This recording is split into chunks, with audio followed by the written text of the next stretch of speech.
بسم الله الرحمن الرحيم اللهم كن لوليك الحجة ابن الحسن صلواتك عليه وعلى آبائه في هذه الساعة وفي كل ساعة وليا وحافظا وقائدا وناصرا ودليلا وعينا حتى تسكنه أرضك طوعا وتمتعه فيها بسم الله الرحمن الرحیم. عین نجاست کا تذکرہ ہو رہا تھا، جس میں کل پہلی مرتبہ یہ بات آئی کہ کچھ عین نجس چیزیں ایسی ہیں کہ جن کو پاک کرنے کا طریقہ موجود ہے، لہذا یہ کچھ استثنائی عین نجس ہیں کہ جن کو اگر خاص طریقے سے، مثلا کل جو بات آئی تھی حیوان کو ذبح کیا جائے تو وہ پھر تزکیہ شدہ جانور مانا جاتا ہے اور وہ نجس نہیں ہوگا اور اس کا گوشت کھانا بھی حلال ہوگا. لیکن اگر ایسا جانور ہے کہ جس کا گوشت نہیں کھایا جاتا ہے، یا مثلا جس کا گوشت کھایا جاتا ہے مگر اس کے باوجود وہ غیر شرعی طریقے کے مطابق ذبح کر دیا گیا یا وہ خود بخود مر گیا، تب بھی اس کی کچھ چیزیں ایسی ہیں کہ جو نجس نہیں ہوتی ہیں، جس کا کلیہ یہ ہے، جس کا فارمولہ یہ ہے کہ جس چیز میں حیات نہ ہو، جس چیز میں زندگی نہ ہو، وہ چیزیں پاک رہیں گی مر جانے کے بعد بھی، اور اس سے فرق نہیں پڑتا کہ وہ جانور حلال گوشت جانور ہے یا حرام گوشت جانور ہے. سواء اکان ذالک کلہ ماخوذا من الحیوان الحلال ام الحرام. یہ ساری جو آپ کے سامنے تفصیل آئی تھی کہ بال ہے یا ہڈیاں ہیں یا سینگ ہیں یا چونچ ہے یا ناخن ہے، یہ سب کے سب چیزیں پاک رہیں گی. اس میں فرق نہیں ہے کہ وہ حلال گوشت جانور کی ہوں یا حرام گوشت جانور کی ہوں. وَسَوَاءٌ أُخِذَ بِجَزْءٍ أَمْ نَتْفٍ أَمْ غَيْرِهِمَا. اور اس سے بھی فرق نہیں پڑتا کہ یہ چیزیں جو جانور سے نکالی جا رہی ہیں وہ کیا کہتے ہیں، جیسے پرندے کے پر توڑتے ہیں ایسے کھینچ کے نکالی جا رہی ہے، یا نوچ کے نکالی جا رہی ہے، یا کسی اور طریقے سے نکالی جا رہی ہے. مثلا اگر دمبے کے بال وغیرہ ہیں تو وہ کاٹ کے نکالے جا رہے ہیں مشین سے. کسی بھی طرح سے نکالی جائیں یہ ساری چیزیں، فرق نہیں پڑتا، یہ سب کی سب پاک رہیں گی چاہے جانور مر گیا ہے، مردار ہے، اس کے باوجود. نعم یجب غسل المنطوف من رطوبات المیتۃ.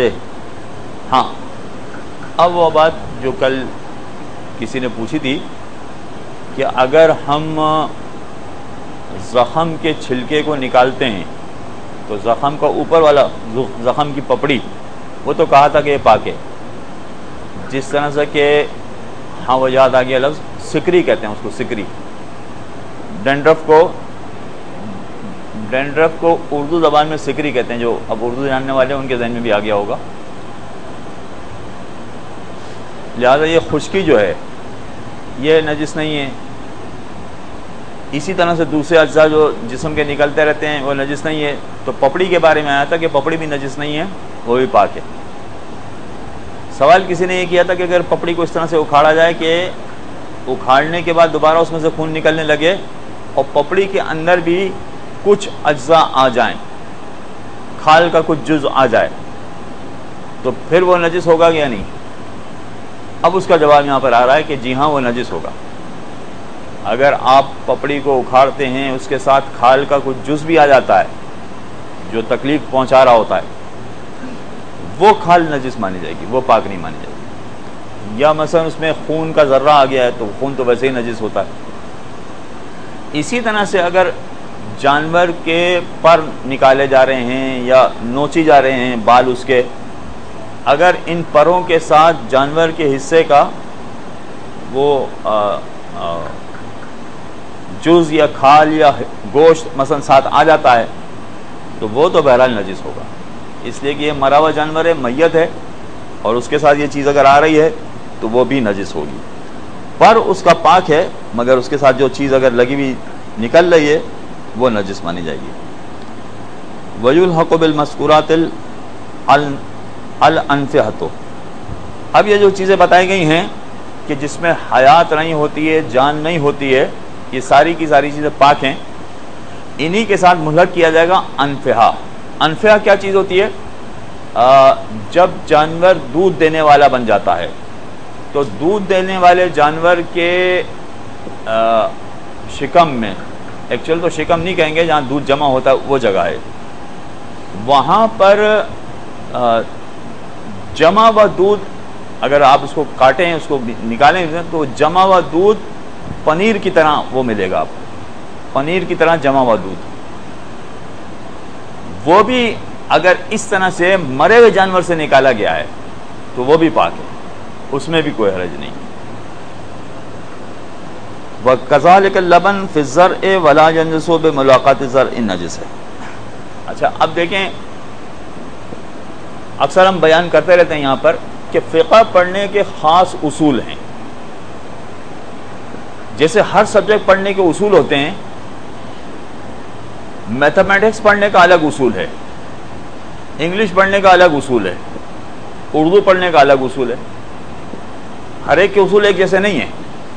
یعنی میتھمیٹکس میں آپ 2 + 2 4 ہی کہیں گے، اس کے علاوہ کوئی نتیجہ برآمد نہیں ہوگا، اس کا پڑھنے کا خاص طریقہ ہے، جو میتھمیٹکس کا طریقہ کار ہے اسی کے مطابق اس کو پڑھنا پڑے گا۔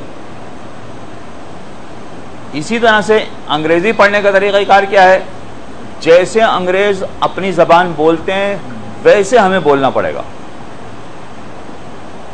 میتھمیٹکس میں تو پھر بھی کچھ عقلی باتیں آ جاتی ہیں کہ ہماری عقل بھی کہتی ہے کہ ہاں بھائی 2 + 2 4 ہوتے ہیں، لیکن انگریزی پڑھنے میں عقلی باتیں نہیں ہیں، بہت ساری ایسی باتیں ملیں گی کہ جہاں پر ہماری عقل کہے گی کہ یہ کیسی زبان ہے، مگر وہ فقط انگریزی کا مسئلہ نہیں، ساری زبانیں ایسی ہیں۔ تو ہمیں اگر انگریزی سیکھنی ہے تو جیسے انگریز بولتے ہیں یا جیسے انگریز پڑھتے ہیں ویسے ہمیں پڑھنا پڑے گا، ہم اسے ہٹ نہیں سکتے۔ غالباً مثال بھی میں 1-2 مرتبہ دے چکا ہوں یہاں پر کہ انگریزی میں بیوٹی بٹ کہا جاتا ہے لیکن پیوٹی پٹ کہا جاتا ہے۔ ہم ان سے کہیں کہ بھائی یہ آپ کی زبان کیسی ہے؟ اگر بیوٹی بٹ ہے تو پیوٹی پٹ ہونا چاہیے، اور اگر پیوٹی پٹ ہے تو بیوٹی بٹ ہونا چاہیے۔ وہ کہیں گے نہیں، یہ آپ اپنی منطق اپنے پاس رکھیے، اپنی عقل اپنے پاس رکھیے، یہ پیوٹی پٹ ہی ہوگا اور بیوٹی بٹ ہی ہوگا، ایسے پڑھنا پڑے گا آپ کو۔ تو جو سبجیکٹ انسان پڑھ رہا ہوتا ہے جس طرح سے وہ بتایا گیا اس کا سیکھنے کا طریقہ کار ہے، اسی طرح سے اگر آپ پڑھیں گے تو وہ بات سمجھ میں آئے گی۔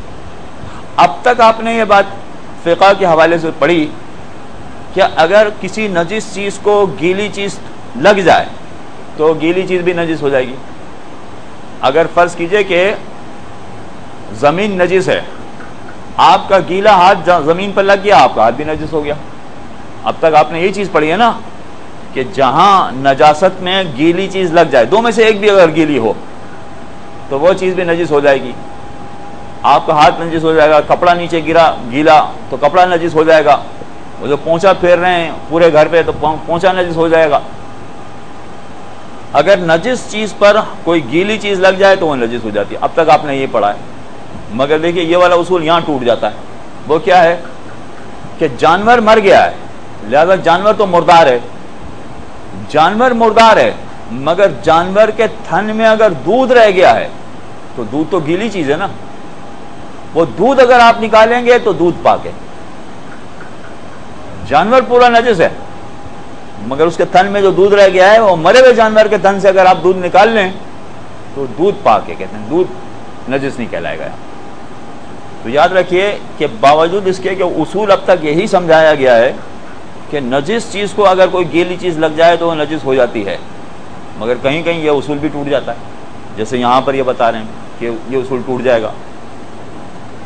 وَكَذَلِكَ اللَّبَنُ فِي الزَّرْعِ، اسی طرح سے جو تھن میں دودھ موجود ہے اس کا معاملہ بھی یہی ہے۔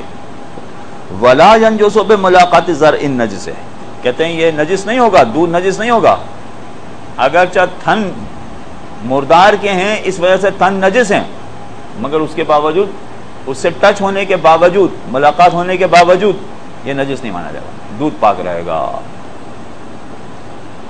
وَإِنْ كَانَ الْأَحْوَطُ اسْتِحْبَابًا اجْتِنَابُهُ وَلَا سِيَّمَا إِذَا كَانَ مِنْ غَيْرِ مَأْكُولِ اللَّحْمِ، کہتے ہیں اگرچہ احتیاط مستحب یہ کہ اس دودھ سے اجتناب کیا جائے، خصوصاً اگر ایسے جانور کا دودھ ہے کہ جس کا گوشت نہیں کھایا جاتا ہے تو اس سے اجتناب کیا جائے۔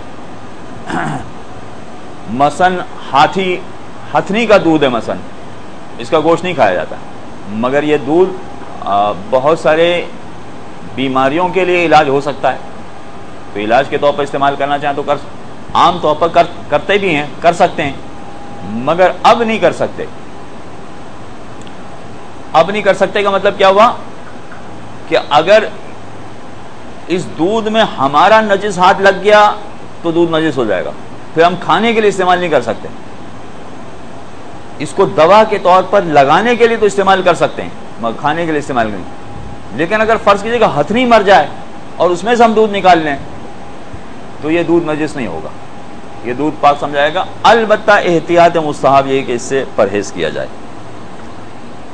ھذا کلہ فی میتۃ طاہرۃ العین، یہ ساری چیزیں جو بتائی گئیں کہ اس کے ناخن پاک ہیں، اس کے پر پاک ہیں، اس کے بال پاک ہیں، فلاں چیزیں پاک ہیں، یہاں تک کہ دودھ بھی پاک ہے، یہ سارے ان جانوروں کی بات ہو رہی ہے کہ جو نجس العین نہ ہو۔ ہاتھی گوشت کھانا حرام ہے مگر نجس نہیں ہے، شیر گوشت کھانا حرام ہے مگر نجس نہیں ہے، اگر شیر پر ہاتھ لگائیں ہم تو گیلا ہاتھ بھی لگائیں تب بھی ہمارا ہاتھ نجس نہیں ہوگا۔ ہاں کچھ جانور نجس العین ہیں، وہ کون ہے؟ مثلا کتا نجس العین ہے، یا سور یہ نجس العین ہے۔ تو یہ جو نجس العین جانور ہیں ان کی بات نہیں ہو رہی ہے، جو جانور نجس العین نہ ہوں، پاک جانور ہوں، ان کی بات ہو رہی ہے، چاہے ان کا گوشت نہ کھایا جاتا ہو مگر پاک جانور ہونا چاہیے، تو ان کی یہ ساری اشیاء پاک ہوں گی۔ وَأَمَّا مَيْتَةُ نَجِسِ الْعَيْنِ فَلَا يُسْتَثْنَى مِنْهَا شَيْءٌ، ہاں اگر وہ جانور ہی عین نجس ہے، کتا ہے مثلا، تو کتے کی کوئی بھی چیز پاک نہیں ہوگی، کتے کے ناخن، اس کے پنجے میں جو ناخن لگے ہوئے وہ بھی پاک نہیں ہوں گے، وہ بھی نجس ہی، اگر مر گیا کتا تو ناخن بھی نجس سمجھے جائیں گے، کتے کے بال یہ بھی نجس سمجھے جائیں گے، کتے کے دانت یہ بھی نجس سمجھائیں گے، ساری چیزیں نجس سمجھائیں گے۔ تو اب کل ایک مسئلہ آپ کے سامنے آیا تھا کہ ایک لفظ ہے جیلیٹن، جو بہت چیزوں میں استعمال ہو رہا ہے، آج کل جتنی چیزیں بنائی جاتی ہیں اس میں بہت ساری چیزوں میں یہ جیلیٹن استعمال ہو رہا ہے۔ تو ہم نے یہ کہا تھا کہ یہ جانوروں کی ہڈی سے بنایا جاتا ہے، ایک جیلیٹن کی قسم وہ ہے کہ جو جانوروں کی ہڈیوں سے بنائی جاتی ہے۔ اگر جانوروں کی ہڈیاں ایسی ہیں کہ جو گائے، بھینس، بکریاں، یہاں تک کہ ہاتھی اور شیر، ان کی ہڈیوں سے بھی بنایا گیا ہے تو کوئی مسئلہ نہیں، یہ پاک ہے، جیلیٹن بھی پاک مانا جائے گا۔ ہاں مگر اگر وہ سور کی ہڈی سے بنایا گیا ہے تو نہیں، کیونکہ وہ نجس العین ہے۔ اور جس طرح سے ہمارے ہاں گائے بکریاں کھائی جاتی ہیں، اسی طرح سے مغربی ممالک میں سور بھی کھایا جاتا ہے، کوئی پابندی نہیں، وہاں پر بے تحاشا اس کا گوشت کھایا جاتا ہے۔ تو اگر وہ ہڈیاں بھی ہو، وہ سور اگر اس طرح سے مر جاتا ہے تو اس کی ہڈی کسی صورت میں پاک نہیں، اگر اس سے جیلیٹن بنایا گیا ہے وہ جیلیٹن پاک نہیں سمجھا جائے گا، وہ نجس ہی سمجھا جائے گا۔ یہ ساری گفتگو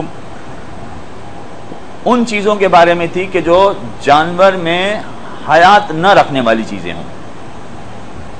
اب آگے ایک مسئلہ درمیان کا ہے جو ہمارے کام کا نہیں، ہم اس کو چھوڑ دیتے ہیں۔ جن کے پاس کتاب ہے وہ مسئلہ نمبر 395 دیکھیں۔ میتۃ ما لا نفس لہ سائلہ طاہرۃ. کہتے ہیں کہ اب تک جو بات آئی وہ یہ تھی کہ اگر جانور مر گیا، مردار ہے، تو یہ جانور نجس ہے، چاہے اس کا گوشت کھایا جانے والا ہے تب بھی یہ جانور نجس ہے. جیسے گائے مر گئی ہے، نجس ہو گئی، اب نہیں کھا سکتے اس کو.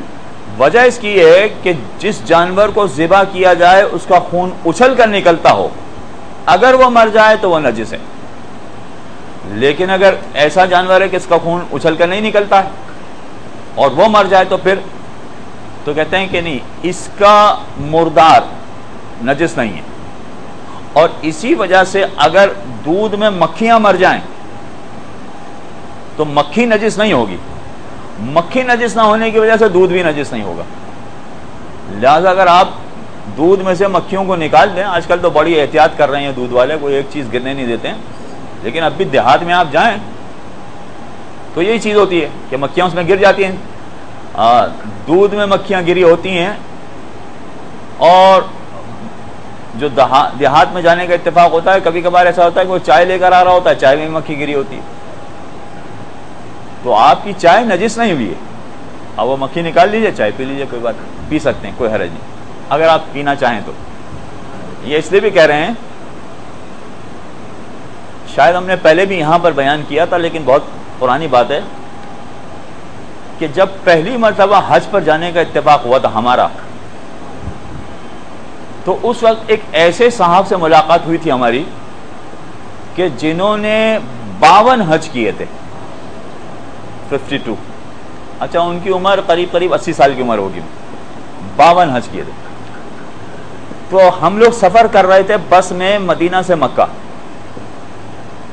تو انہوں نے کہا کہ ایک زمانہ میں نے یہ بھی دیکھا ہے اسی حج کے سفر میں کہ مدینہ سے مکہ ہم گدھے پر سوار ہو کے سفر کرتے تھے، اپنا سامان بھی گدھے پر رکھتے تھے اور خود بھی گدھے پر بیٹھتے تھے، اور مدینہ سے مکہ کا سفر ہم گدھے پر کرتے تھے اور پھر مکہ پہنچتے تھے. نہ کوئی راستہ تھا، نہ کوئی چیز تھی، بس یہ کرائے پر گدھے لیے اور اس پر سامان رکھا اور اس پہ سوار ہوئے اور چل پڑے.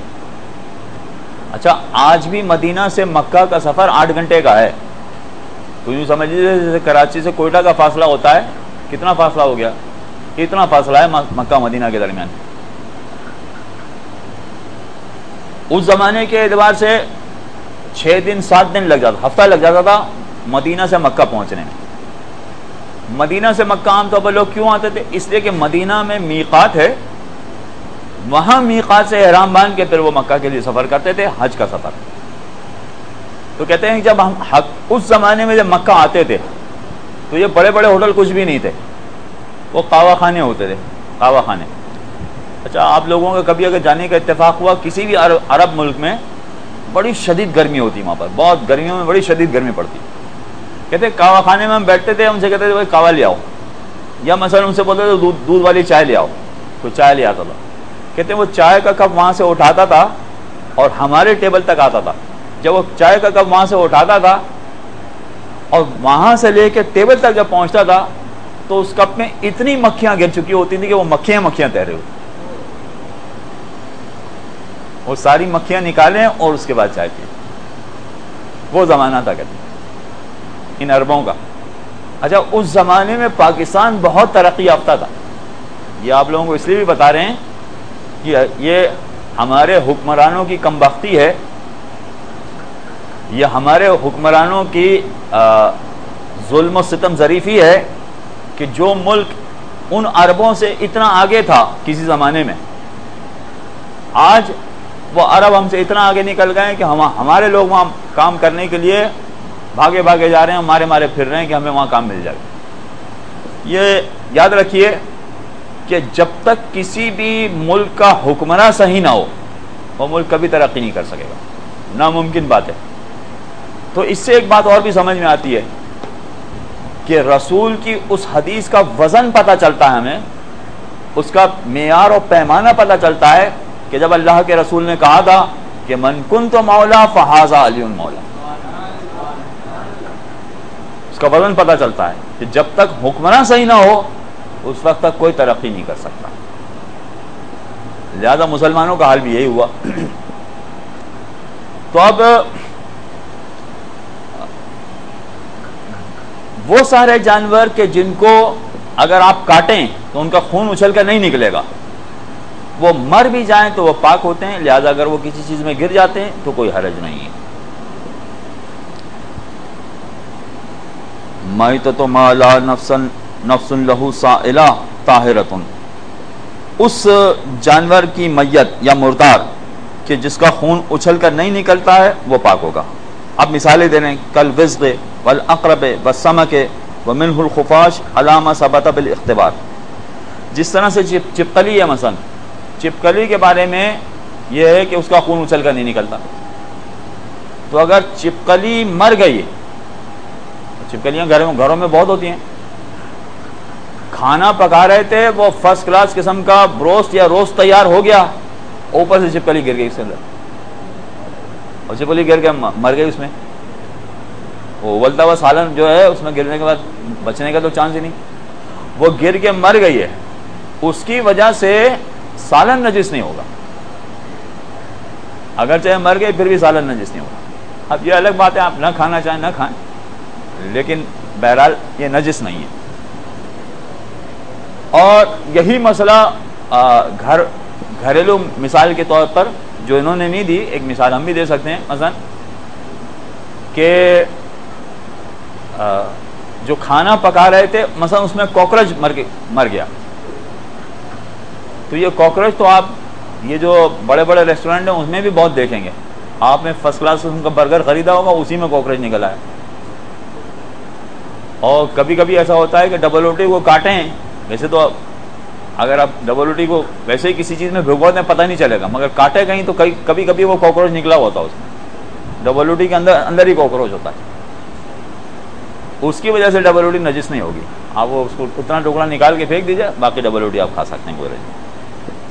اسی طرح سے بچھو ہے، اس کا خون بھی اچھل کر نہیں نکلتا ہے۔ مچھلی ہے، مچھلی ہر صورت میں پاک رہے گی، ہر صورت میں پاک رہے گی کا مطلب کیا ہے کہ اگر کسی شخص نے اس کو زندہ دریا سے سمندر سے پکڑا ہے تو یہ پاک بھی ہے اور حلال بھی ہے۔ کسی شخص کا مطلب کیا ہے، اس شخص کا مسلمان ہونا بھی ضروری نہیں ہے، کوئی کافر بھی اگر پانی سے زندہ مچھلی پکڑ لے تو وہ مچھلی حلال ہوتی ہے، ہم بھی کھا سکتے ہیں۔ وہ مچھلی مثلا ہندوستان کی مچھلی ہو، ہندوستان کے لوگوں نے پکڑی ہے، وہ مچھلی بھی ہم کھا سکتے ہیں، کوئی حرج نہیں ہے، اگر سمندر یا پانی سے زندہ پکڑی ہے۔ جی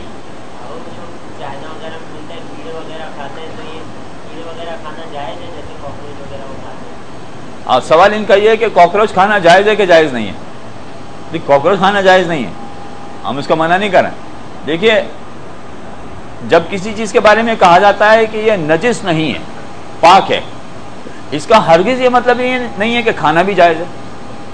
مٹی ہے، پاک ہے، نجس نہیں ہے۔ وہ مٹی کہ جس پر آپ سجدہ کر رہے ہیں پاک ہے، تبھی تو آپ سجدہ کر سکتے ہیں، ورنہ سجدہ ہی نہیں کر سکتے اس پر۔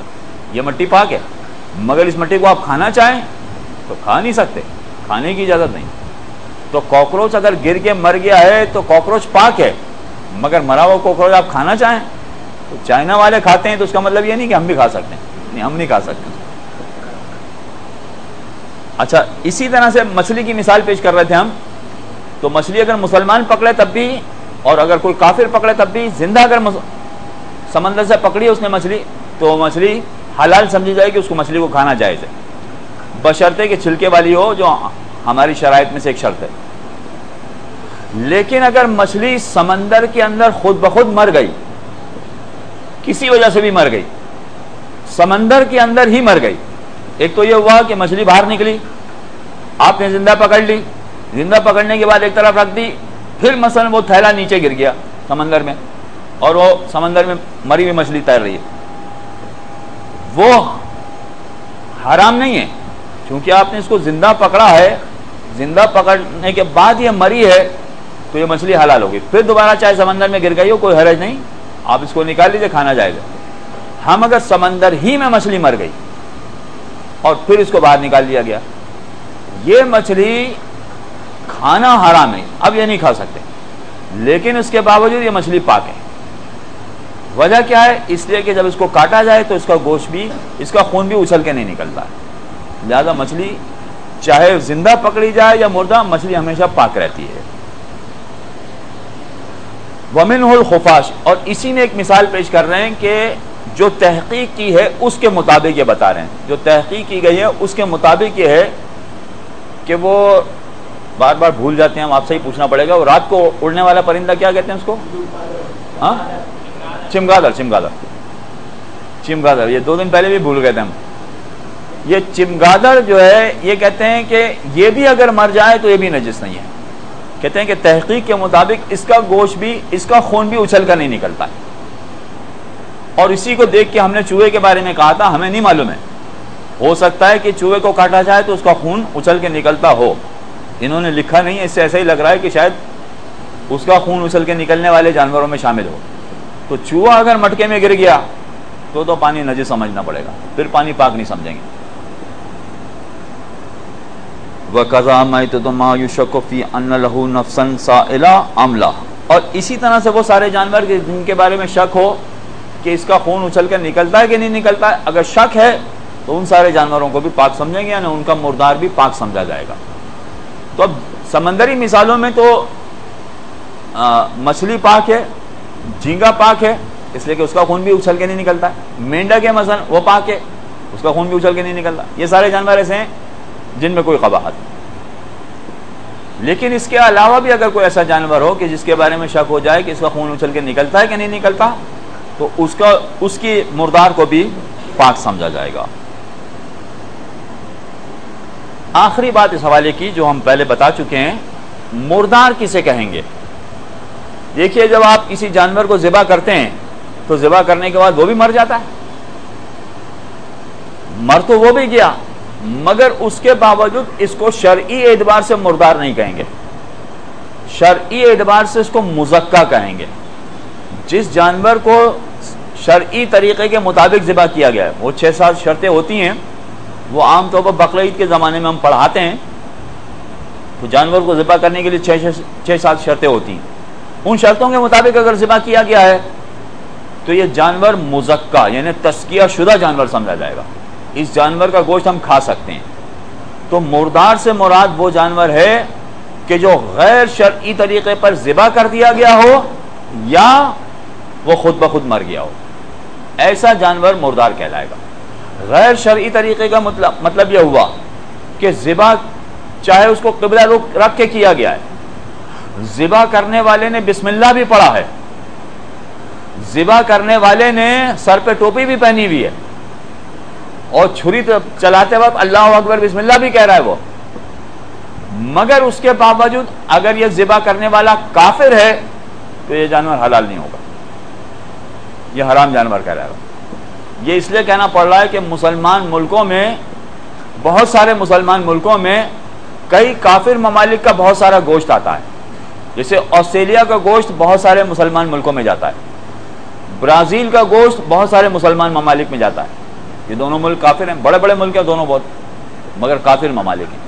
تو اگر یہاں کا گوشت آپ کہیں پر دیکھیں گے تو اس کو آپ پاک نہیں سمجھ سکتے، نہیں، اس کو آپ حلال نہیں سمجھ سکتے۔ پاک سمجھنا ہو نہ سمجھنا ہو تو بات کی بات ہے، وہ بعد میں بتائیں گے، لیکن اس کو آپ حلال نہیں سمجھتے، اس کو آپ نہیں کھا سکتے۔ یہ اس لیے بھی بتانا پڑ رہا ہے کہ بہت سارے عرب ممالک میں وہیں سے گوشت آتا ہے۔ دبئی میں آپ جائیں مارکیٹوں میں، آسٹریلیا کا بہت سارا گوشت مل جائے گا، برازیل کا بہت سارا گوشت مل جائے گا آپ کو۔ تو جب تک کہ یقین نہ ہو کہ اس کا تزکیہ شرعی طریقے کے مطابق کیا گیا ہے، اس کا گوشت نہیں کھا سکتے۔ وہ مارکیٹوں میں بک رہا ہوگا، وہ گوشت بھی آپ نہیں کھا سکتے، چاہے اس پر لکھا ہو حلال، پھر بھی نہیں کھا سکتے، حلال لکھا بھی ہو تب بھی نہیں کھا سکتے۔ ابھی ہمارے مجاہد صاحب بتا رہے تھے کہ جیسے ہمارے ٹی وی والے وہ ڈاکیومنٹری بتاتے ہیں نا کہ یہ موٹر سائیکل کا تیل ہے، یہ جنریٹر کا تیل ہے، یہ گاڑی کا تیل ہے، یا ٹرک کا تیل ہے، کہتے ہیں یہ سب ایک ہی تیل ہوتے ہیں۔ اس کی پوری انہوں نے فلمیں بنائی، ڈبہ بنانے والوں کی الگ کمپنی ہے، اس میں کہیں پہ لکھا ہوا ہے میڈ ان جاپان، کہیں پہ لکھا ہوا ہے میڈ ان جرمنی، کہیں پہ لکھا ہوا ہے میڈ ان کوریا، لیکن ڈبے سب کے سب پاکستان میں بن رہے ہیں۔ وہ اسٹیکر بنانے والے وہ الگ کام کر رہے ہیں اپنا۔ وہ سارے ڈبے شبے اسٹیکر الا بلا سب کچھ کرنے کے بعد بھی سب کا تیل ایک ہی جیسا ہوتا ہے، وہ ڈبے میں ڈال کے ہمیں بیچ دیتے ہیں۔ تو جب تیل کے بارے میں ایسا کر سکتے ہیں تو گوشت کے بارے میں ایسا کیوں نہیں کر سکتے؟ کیسے ہمیں بھروسہ ہے؟ لہذا اگر لکھا بھی ہو کہ حلال ہے پھر بھی نہیں کھا سکتے جب تک کہ یقین نہ ہو جائے کہ یہ تزکیہ شدہ ہے، اس وقت تک یہ والا گوشت کھانا جائز نہیں۔ اور یہ مسئلہ فقط وہاں دبئی والوں کا نہیں ہے، یہ ان لوگوں کا بھی ہے کہ جو زیارت پڑھنے جاتے ہیں مگر بیرونی ایئر لائن میں۔ ایک تو آپ یہ کہ زیارت پڑھنے گئے ایران ایئر لائن میں تو مسئلہ ختم ہو گیا، لیکن ایک آپ گئے ایران زیارت پڑھنے کے لیے مگر تھائی ایئر لائن میں، وہ تھائی ایئر لائن والے کافر ہیں، وہ مسلمان نہیں، تو وہ جو آپ کو ہوائی جہاز میں کھانا دیں گے اگر وہ مرغی اور گوشت وغیرہ جیسی چیز دیں وہ نہیں کھا سکتے، چاہے وہ کہہ بھی رہا ہوں کہ یہ حلال ہے پھر بھی نہیں کھا سکتے جب تک کہ یقین نہ ہو جائے کہ یہ شرعی طریقے کے مطابق ذبح کیا گیا، ایسا گوشت کھانا جائز نہیں ہوگا۔ وصلی اللہ علی محمد وآلہ